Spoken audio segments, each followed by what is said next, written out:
People ask me, Dong Pons, nga na magstorya makag-inana ng mga butang? Bastos man na siya, inappropriate? Ako silang itubag. Me as a married person, kabalo jud ko unsa ka importante ang sex relationship. Without passion, your relationship will never last. Unya kani mga butanga bay dili gyud na siya mastoryaan miski asa. Ang mahitabo na lang magbuwag na lang ang mga couples. That's why I'm doing this to help na need og passion sa ilang relationship. Today, ako lang likayan ng mga obvious kayo na mga parts, no? Magstorya ta more sa foreplay. Number 1, ears. Ang ears kay usa sa erogenous part sa atong body. Unsa man ang erogenous pons? Kanang erogenous, mauna siya ang mga parts na sensitive kaayo atong partner. So, ang ears, smooch na nimo. Massage sa ear. It will do the trick by. Massage ang earlobe. Number 2, neck. Kita mga laki bay, dapat kabalo kita basic mong massage. Kanang pag-massage sa liog, importante na siya. Daghan kay sensitive receptors din ha. Usap po na siya sa erogenous na parts. Duha may tabo kung imo i-massage. Pawagtang ang ilang stress. Unya, makondisyon ang ilang brain para sa aksyon na musunod. So, practice nag-massage bay. Number 3, lower back. Ang lower back sa usa ka babae, usa na siya sa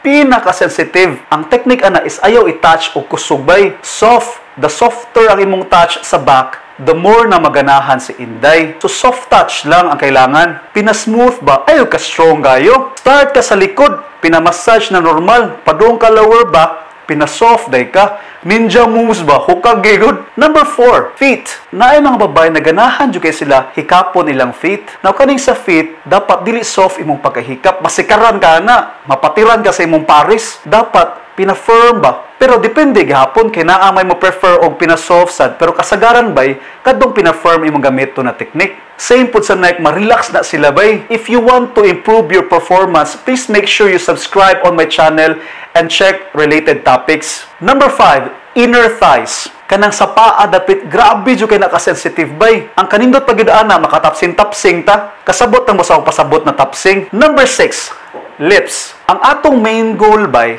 ma-happy atong pares. Kaning sex, nindot man na siya. But kissing sa lips is importante kaayo bay. That is the ultimate gesture na love kayo nimo ang babay. So take your time sa pag-kiss.